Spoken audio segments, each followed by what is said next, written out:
if you don't grieve that, can you really? Can you really Well, heal? there's a space for both.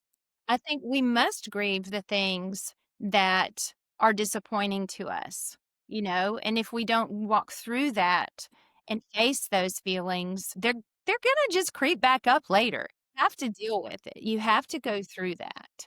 But you're Um, saying go through it as opposed to living you there. can't live there. Yeah. You can't Yeah. live there. You can't marinate in it and for a minute. Yeah, you can be sad, you can be disappointed, you can be grieved about it, but you can't live there. Welcome to Rising to Resilience, the podcast where we explore real stories of authentic struggle, strength, and ultimately hope and transformation. I'm Sharon Hugick, and I am convinced that resilience isn't just about bouncing back and white-knuckling it. It's about who we become in the process of going through really hard things. Each week, we'll be exploring conversations with people who have faced devastatingly hard heartbreak, loss, unexpected challenges. Yet, even through that pain, they've discovered new strength, they've found purpose, and somehow even joy on the other side. If you are in the middle of a storm right now, or if you're just looking for hope and encouragement for the journey, this is a really good place. Here, my hope is that you'll find perspective and resources and practical tools, but also give you something to cling to, because hope is what it's all about. I'm glad you're here. Let's get started.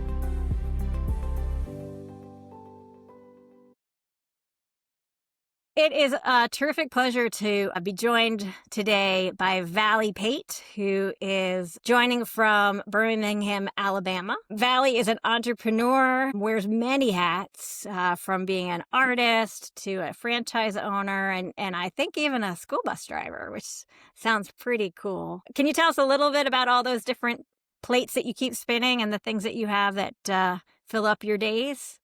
Absolutely, sure. Thank you so much for having me today. This is such an honor and a pleasure to be able to talk with you and share your mission of resiliency. So thank you. Yes, as you mentioned, I do wear many hats. First and foremost, I'm a mama. I have two amazing children. They are a little older now. I have a daughter that is 24 and is a full-on adult. She is grown and flown, as they say, living on her own and recently married. And I have a son that graduated high school this past year, and he actually started his college journey this week. But it's an exciting time because Yeah. for so many years, you think of rearing children and all those years, you think about the young years, or at least I do. So this is a whole new and different chapter, and I'm really looking forward to getting to know my babies as adults. And I was born an entrepreneur and I was born an artist. I don't have any formal training whatsoever, but God placed that artist heart inside of me. And I love creating, I love painting to spread joy. I feel like that's the purpose of the gift that God gave me. I mean, it fills my cup and it has soothed some wounds for me through the years and has been really therapeutic for me. But it also, I feel like, there's a purpose behind that, and that purpose is to bring joy to others through the artwork that I make. And then you did mention I am a school bus driver. Entering this, I just started my 11th year. This will be my 11th school year. And I drive an elementary school bus. So I have little kids and I call them my bus babies.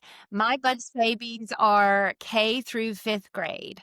And so I've been doing that for 10 years. And that has been a huge blessing. I call it my little mission field on wheels. Well, let So, me just echo back to you. Most people know that I have a daughter with special needs, and yeah. I can't tell you how many times it's been this bus driver that has been that means that she went to school that day. It's like they're angelic. And it's like a powerful and overlooked job, but Gosh, I'm so glad literally, you said overlooked. Think that it is almost like it's this a little bit unseen, but such an important part of the school day because if you think about it, that is the first touch that most of the kids get that start their day. And so in some ways, I get to formulate how this child's day is going to go based on the interaction that they get while they're on my school bus. I would have to imagine for you, there was a degree of like humility, of like, Yes, there's a humbleness in that. Like, I'm going to guess that it's really cool to talk about your thriving, entrepreneurial lifestyle. And then to cobble it with, and a bus driver.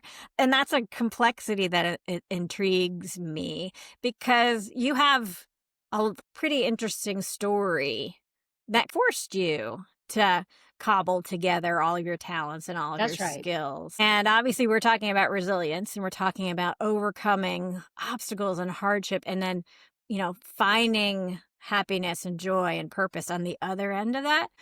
Do you mind sharing that with me to go back to where you were and how Sure. you ended up here? And so I think in a nutshell, as far as resiliency goes, I would have to go back to growing up. I always knew I probably had a very similar dream that most little girls do, and that was to grow up and get married and have a family, and you have a certain picture in your head of what that's going to look like. I think we would all probably agree that we have formulated this picture in our head. And so I got married right after college and I was very much in love and we started our life here in Birmingham and we were married for 15 years, had two beautiful children, and in looking back now, I see things so much more clearly than when I was living inside of that marriage. And there were so many signs that the foundation was not stable, that for the reasons that the marriage ultimately ended. And even when it happened, it was such a disturbance and shock to my system and to my core. I Hmm. just about fell apart. And to be quite honest, it wasn't my ex-husband that I was destroyed about losing.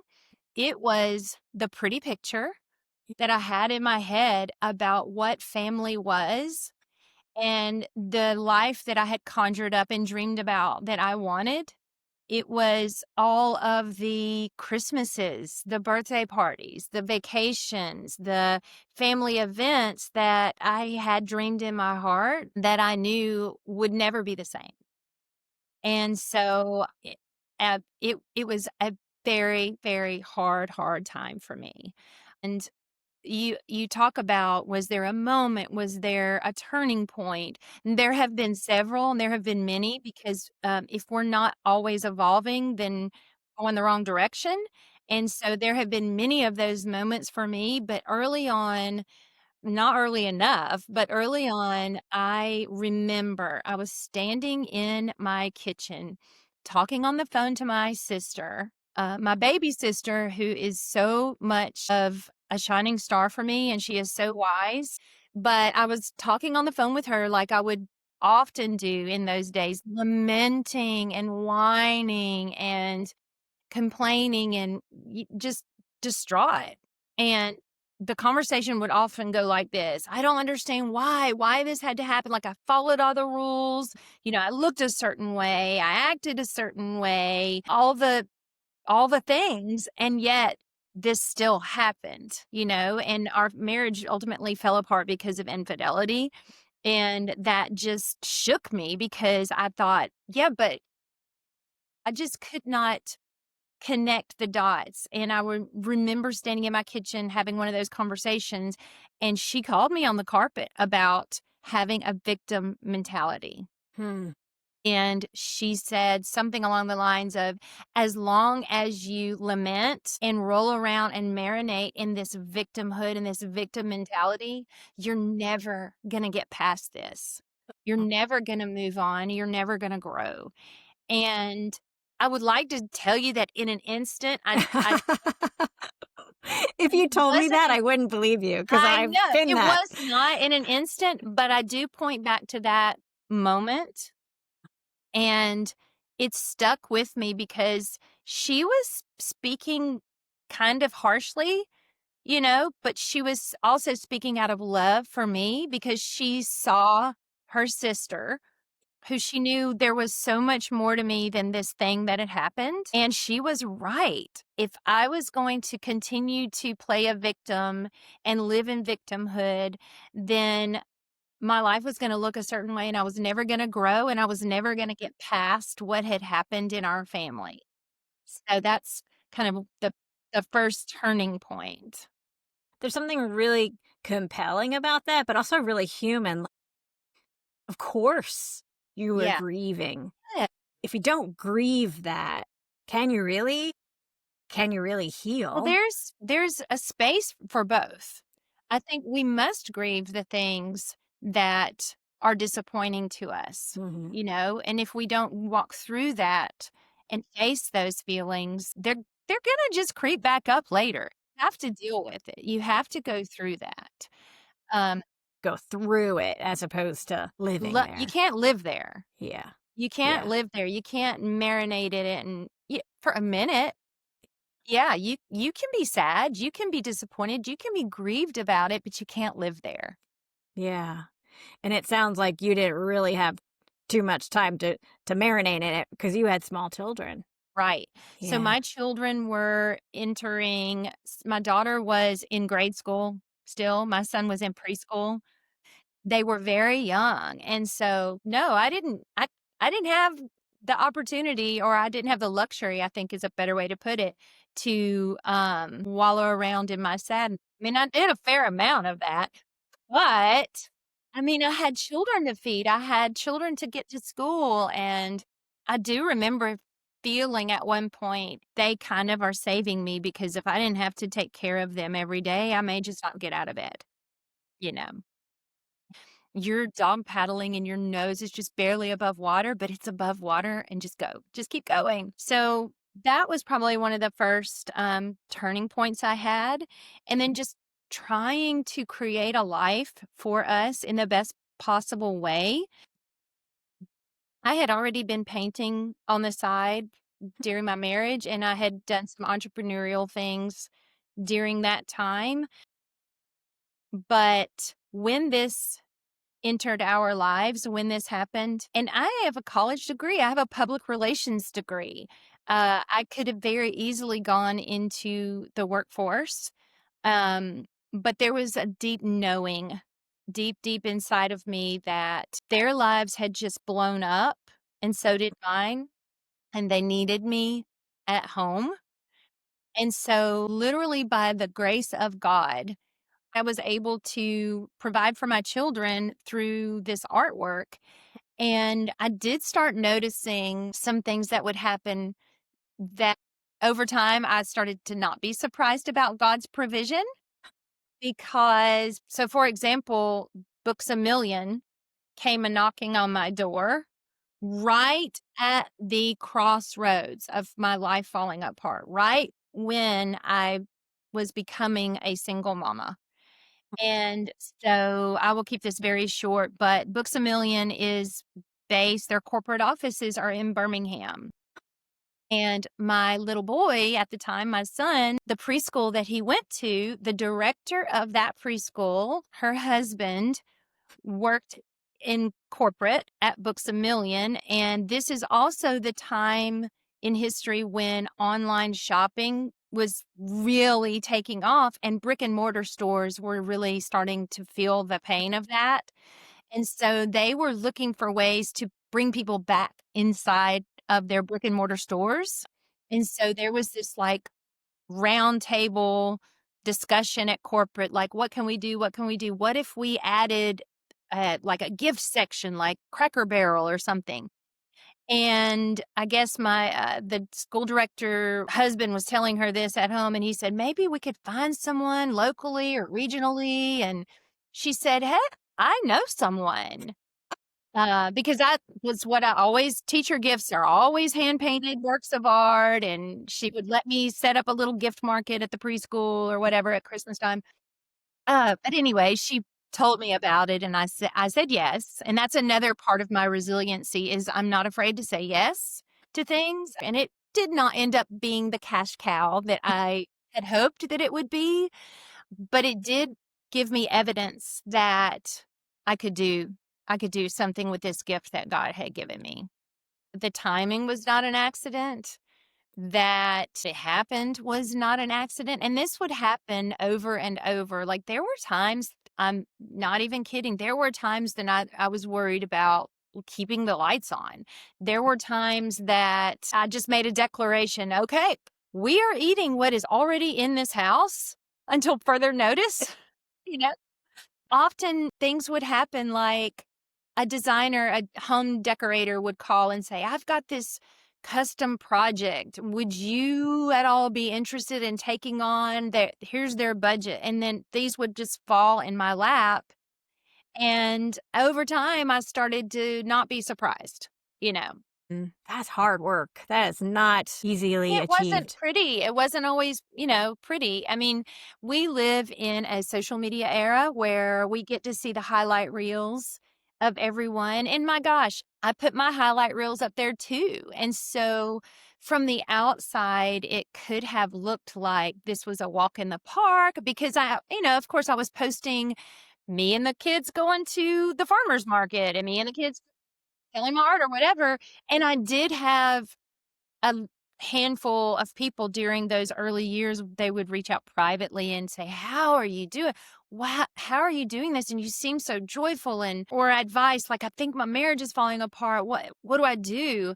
And I would try to remember to always point them to where my peace is. And the only reason that I was able to walk through that hard season is that thankfully, my parents had given me a foundation to build upon, but it wasn't until something this devastating entered my life that I really understood what having a strong faith was all about. And I, f- I do not think that the person sitting here today would have evolved in the same way without the hard Yeah. coming into my life. Yeah. And also, I had to look in the mirror too. I mean, on paper, he didn't look so good, but I had to deal with some things inside of me that needed correcting as well. And in doing that work, also built some muscles I never knew were there. It created a grit that I probably would not have had any other way. And it humbled me too, because I had some stuff I had to work on. I think that it could easily turn out when we walk through hard things or disappointments. It's like a fork in the road. You can go one direction and learn and grow and do whatever work needs to be done and evolve in a positive way, or you can choose that other fork in the road and really be angry and bitter and wear it almost like a cloak and carry it with you. And who wants that, right? Who wants that? Another thing in those early days, I remember my father told me something that just resonated instantly. He told me that poison does more harm to the vessel carrying it than to its intended target. But what he meant by that was you can be angry and bitter about this thing that has happened to you. And the longer you hold that, that's poisoning you from the inside out. And you've got to find a way to let go of that poison and that anger so that you can move on and have a different, better life. And so that has been a North Star. You Yeah. mentioned that there was a degree of humility that went into bus driving, and I'm curious to understand that more from how that fits into your story. I think there is an overarching theme with my resiliency, and I didn't have the words for it early on. I do a lot of listening to personal development and entrepreneurship podcast, and this is a very popular topic, but mindset is Mm, a big deal, and I've come yeah. to learn and understand what a big of a deal a positive mindset is.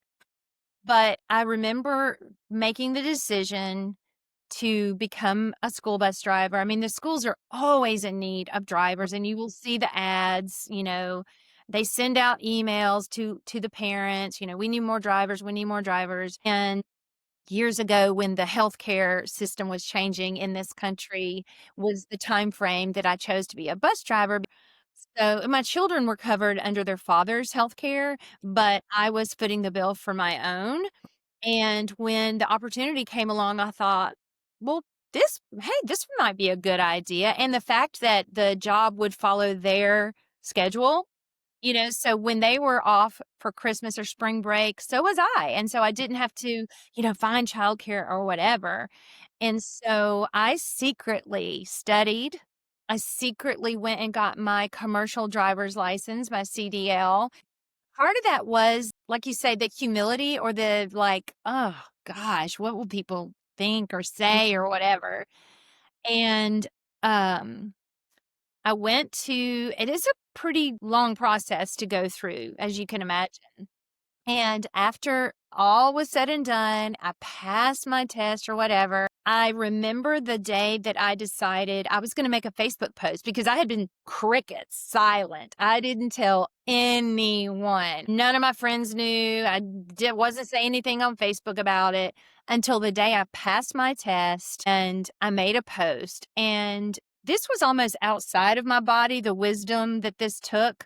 But there was a story I was telling myself back in those days. I was still very much affected by my ex-husband's opinion of me. And the way I interacted inside of that marriage, that was a large part of it is, I was always trying to do things to please him or to appear to him in a certain way. And so that haunted me a little bit. And there was this little voice worried about, what smart mouth thing he might say about a school bus or whatever. But you know what? I just decided to flip the narrative.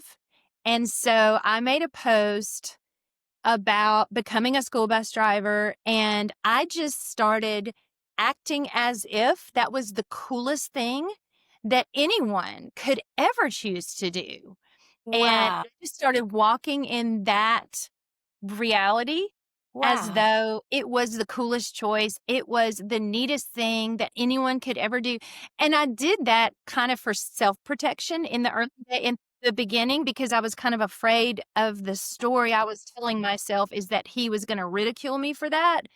But the crazy thing was once I became vocal and I posted about it, and every once in a while I would have these fun stories about things that happened on the bus. I cannot tell you number of people who have told me that it is the coolest thing they have ever seen. They think it's the neatest thing that I drive a school bus. Becoming a school bus driver was absolutely not on my bingo card, as they say. And so I just chose to grab hold and take captive for ourselves the stories that we are allowing to loop in our heads and flip it to a story that serves us better. And so the story that was an embarrassing thing to do or it was less than, that did not serve me at all. And so the choice that I made to flip the script and recreate the story in my head that this in fact was the coolest thing that you could do, and look at all the neat things I get to drive my own child to school. I get to take him on field trips. And as he got older, I drove the school bus for the marching band. He was in marching. Those are some of the most cherished times that, yeah, we had to get up at the crack of dawn and get on the bus or whatever. But I think it was one of the best decisions as a single mom that I ever made. There's so much power in what you just described. in rewriting it, you created the story that you ended up walking in. Like, it became a truth that you gifted yourself the opportunity to enjoy something that was important to you, that you needed it to be, whether just to get healthcare benefits or because you were with your children, but you were doing it. Gosh, that impacts me. Like I get to decide what I do with this life. I get to decide where this narrative goes. And I think there's so much power to rewriting those. My counselor, when I was walking through all this, she used to say, you got to change the tape that plays in your head, because I was probably doing a lot of that lamenting that I was doing to my sister. I would come into her office and like, this is what happened this week. And then I would go on a loop and she would say, you got to eject that and play a different tape in your head. That doesn't mean we have it all figured out and that I have arrived. It doesn't mean that things are rosy now all of a sudden, but it does mean that I'm on a better path. It does mean that the resiliency to me is to keep on going even when things are hard, and you pick yourself up and you dust yourself off, and hopefully you carry some new lessons along the way that are going to serve you as you keep going. The strength, we can get strength from the storm. We can pull healthy even out of hardship. I'm excited because you're sharing your story with other women who've been through similar challenges, especially young moms. One of the things that I would love to speak, how tactfully to start rebuilding your life, and how can you create your own story with what you already have at your fingertips. There are certain muscles that have been built within me because of being a single parent. There is a grit that I have because I was a single parent. There's some humility that I have experienced, and now I know how to deal with that because I was a single mama, and so I think that it can almost be like a little bit of a secret superpower, single mamas. They're some of the strongest women you will ever meet. I have watched them walk through hard. I've watched them, raise children on their own and figure it out and get them to all the places and do the things and have a meal on the table. But I feel like that there is an inner strength to mothers in general, but to the single mama, that I don't think a lot of people really, really really understand. Thank you for sharing the story of where you've been and what you've gone through. And also kudos for you to have built a beautiful life out of the ashes of a heartache and disappointment.